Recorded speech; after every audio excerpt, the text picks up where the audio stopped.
Well, hello everybody. I'm Larry Goulder. I'm a professor here at Stanford. I focus on environmental economics and energy issues. And I'm delighted to introduce the fourth cluster session.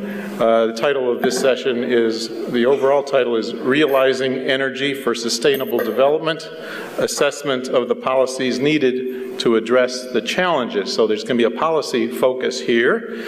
We're going to have 3 speakers and followed by 2 discussants. I will introduce the speakers right now. Our first speaker is Joyashree Roy, who is an author on Chapter 21 entitled Lifestyles, Well-Being, and Energy. Joyashree is Professor of Economics and coordinator of the Global Change Program at Jadavpur University in India. And she focuses on the modeling of energy demand, the economics of climate change, and has also been doing a lot of very interesting work on coming up with better measures of sustainability. After Joyashree gives her presentation, which I understand will be exactly 17 minutes long, Mark Jacquard will follow. He's the principal author on Chapter 22, entitled Policies for Energy Systems Transformations. Mark is a professor at the School of Resource and Environmental Management at Simon Fraser University in Vancouver. He's also been a very active participant in the IPCC, especially with the emphasis on renewables, and he's done a lot of work on sustainable energy policy. The third of the 3 speakers, 3 presenters, will be Arnulf Grubler, who's author of Chapter 24 entitled Policies for Energy Technology Innovation Systems. Arnulf is acting program leader of Transitions to New Technologies program at YASA. He's also professor of energy and technology at the Yale School of Forestry and the Environment.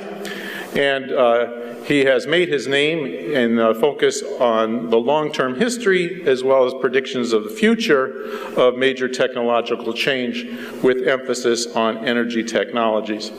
I'll introduce our 2 discussants later after the 3 presenters have discussed their chapters. So we'll start now with Joyashree Roy.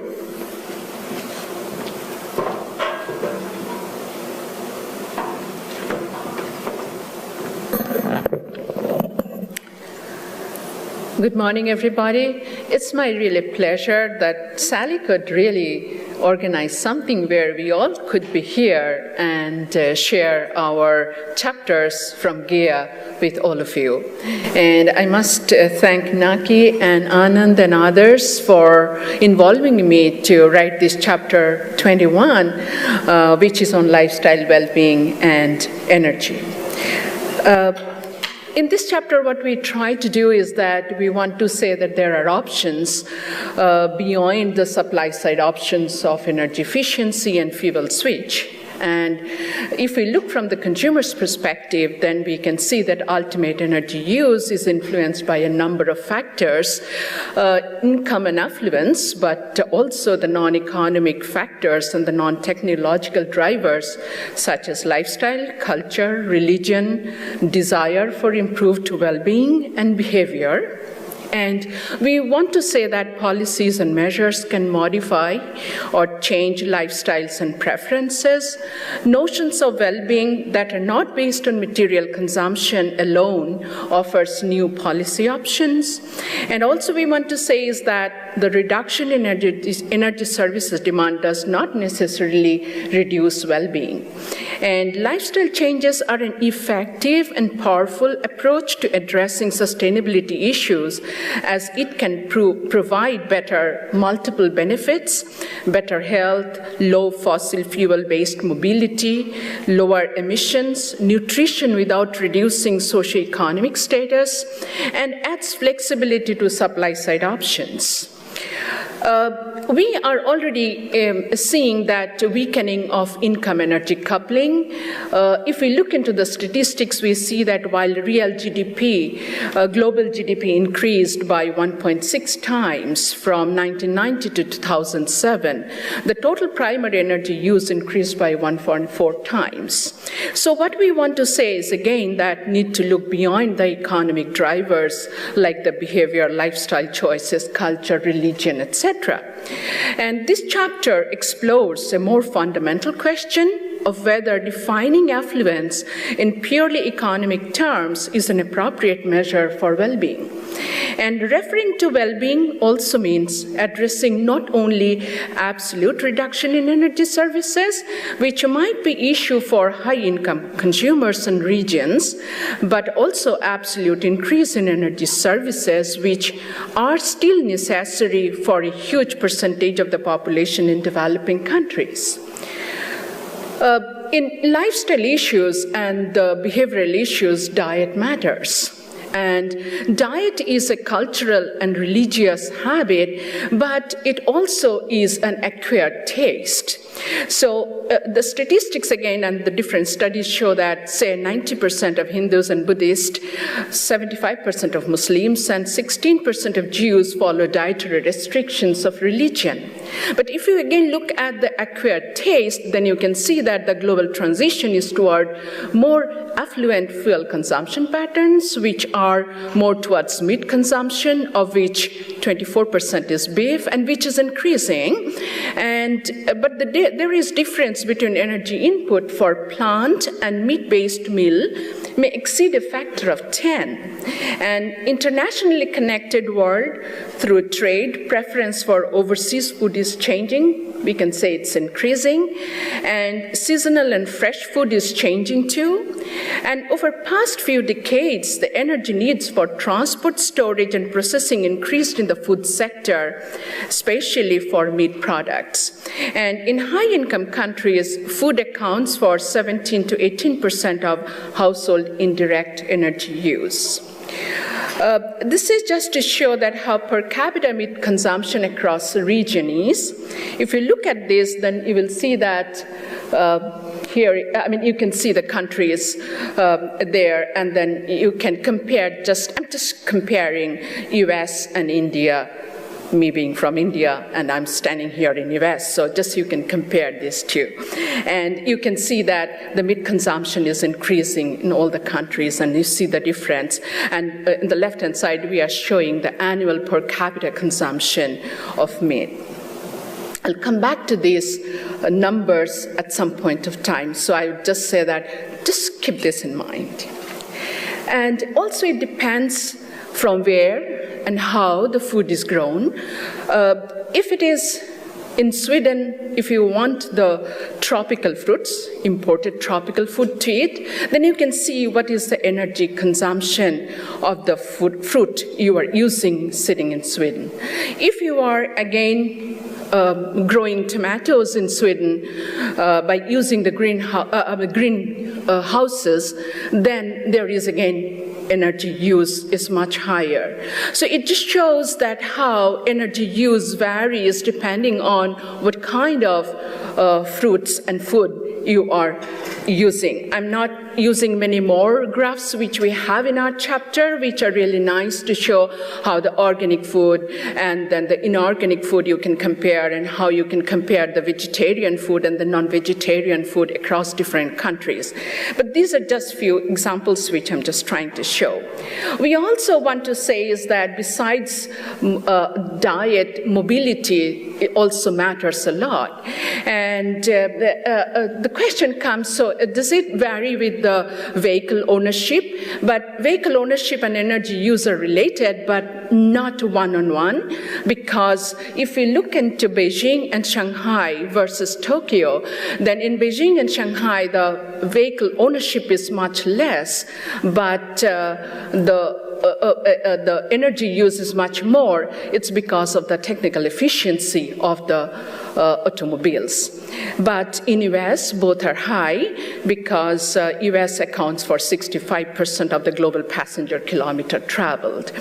And mobility is for accessibility, so sometimes living near the workplace reduces the energy use in mobility. And sometimes if it is a short distance, then walking and bicycling can also reduce the energy use in mobility. Telecommuting increases electricity use but reduces primary energy use. But international tourism and private jet usage will increase the primary energy use. And we also show in the chapter that socially there is a trend towards more value for individual freedom, private space, and which are going to increase the private ownership of the automobiles. And the marketing strategy, human settlement design, public transport service status, infrastructure, all these things matters, how the mobility and how energy will be related to each other. So if you look into the direct and the indirect energy use by a household, then also we can see that by an average household, then also you can see that the housing operations or home energy use and the mobility are really high, both direct and the indirect energy consumption. So what we also want to show in this chapter is that it's possible to influence the preferences because lifestyle choice is an extrinsic factor. It's not an intrinsic factor. And so it's a decision variable which is amenable to change. And the decision variable works at different levels. And one is at the individual level, which is sometimes the consumers undervalue energy saving actions, so that can be influenced by policy. And there are landscape level variables like the culture, values, social norm, environmentalism, etc. And there can be macro level decision making, which is related to the infrastructure design, market price, zoning. So what we want to say is that the knowledge-based interventions to increase individual intention to adopt energy use strategies can have very positive impact. Engaging people requires a constructive response from the community to actual or perceived threats. And it is also necessary to show that the individual consumers or small groups of consumers, that any one person or small group of people can have an enormous impact. It's important to convey these to the individuals. And consumers are important in the design, implementation of public policy and decisions, and also our peer monitoring groups. So there are roles for policies. Laws regulating individual consumption decisions could be supplementary to strengthen the informational impact. Political will to change energy policy, people's support to take on extra burden really matters for the success story building around policies. And it's necessary to build strong environmentalism and sufficiency-led policy strategy, which is addressing the consumption level, not just the relative consumption or the efficiency level, but at the consumption level, are also important. So sometimes people ask, so when we are talking of sufficiency-led policies, so are we really talking about driving heavy private cars, eating meat, or traveling by airplane or private jet should be prohibited or restricted? It's not really so, but what we want to say is that sufficiency means consumption with moderation and prudence, and developing awareness of the consequences of actions beyond monetized cost-benefit analysis and of market beyond local or regional spaces. So there is need for change in top-down decisions in infrastructure design and educating communities. And what we want to say is also that, so there is a time that we really need to look beyond affluent influence and think in terms of around well-being. And when we talk this, then we are saying that we need to change our notions of thinking of consumer in a monodimensional way, thinking of consumer within the binary of rich and poor, income expenditure binary, and homogenized lifestyle choices, low human labor and work, and then the acquired dietary choices. So this homogenization, this thinking need to change, and how you can do that if you look at consumer from a multidimensional perspective and can think of, consumer, their behavior is determined not just by the determinant of well-being, but also by the constituents of well-being, like health, happiness, and freedom. Then you really allow for more diverse lifestyle choices. Walking, cycling, non-motorized means of transport also becomes a lifestyle choice. And seasonal, local, cultural, religious dietary choices are not looked down upon as traditional, but they can also become modern lifestyle patterns. And if we are looking into the different statistics again, then we see that you look at different countries, then you can see that if you look at the income, so monodimensional way, if you're really looking, then it's a monotonically increasing variable which we all are looking for. But if you are looking for index for sustainable economic welfare, then you can see that every country shows a peak, and so which it really shows that the well-being and income really becomes weaker beyond a point. So if you are really, so ever-increasing income cannot always lead to well-being. So there needs to be re-look into these numbers, and then we really need to decide whether we are really looking for increasing well-being or we are really looking for increasing income. So there is a choice, a time has come when we can make this choice. So what we are trying to say is that if we are really looking into these kind of a different kind of lens or more broader lens, then we can have more additional entry point for changing the behavior. So I'm just giving an example that we saw that in many of the studies, it shows that you can just reduce the phantom load, right?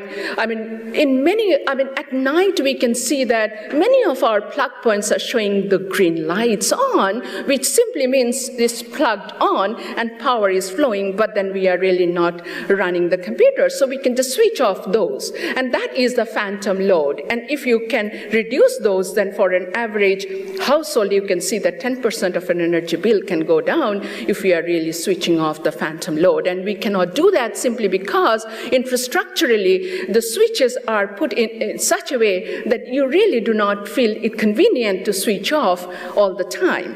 And so, so these are some of the infrastructural issues which just goes beyond the individual behavior. And there are, if you can limit the lean meat consumption per year, like the meat consumption figure which I showed from the FAO statistics, then we saw that there is a health standard which is defined by 62 kgs of per capita annual consumption of meat by the American Heart Association. And there are 54 countries who are well above this limit. So we just took that if everybody is eating healthy, which is health-related, better health orientation of meat consumption, then we can see that 1.4% of current primary energy use can be reduced. And then we looked into the healthy mobility styles also. There are certain standards with those we looked into, and then we could see that right now we can reduce 1.3% of primary energy use just by making these health as an entry point. So there is important need for looking looking into these additional entry points and emerging corporate citizenship practices, donations and gifts of environmental programs. So many corporates really need to look into all these environmentalism as one good entry point for for bringing in human well-being. So what we wanted to identify is also a number of research gaps into the whole area, and we could see that. So there is important need for research more on new welfare and well-being measures and linking them to the energy used to such alternative measures. Efficiency-led strategies need to be tied to sufficiency to become a widely used strategy that changes values and notions of well-being. And there is need for assessment of the macroeconomic effects of large-scale switches to more efficient, sufficient lifestyles over various timescales in future, because a key issue is how a large reduction in consumption could be absorbed by the economy without generating large unemployment. And simultaneous redistribution of labor could offer a solution, but further analysis is clearly needed. And I must thank my lead authors from Australia, from Switzerland, from India, and from Berkeley for coming up with this chapter 21, and I'm happy with their contribution. Thank you very much.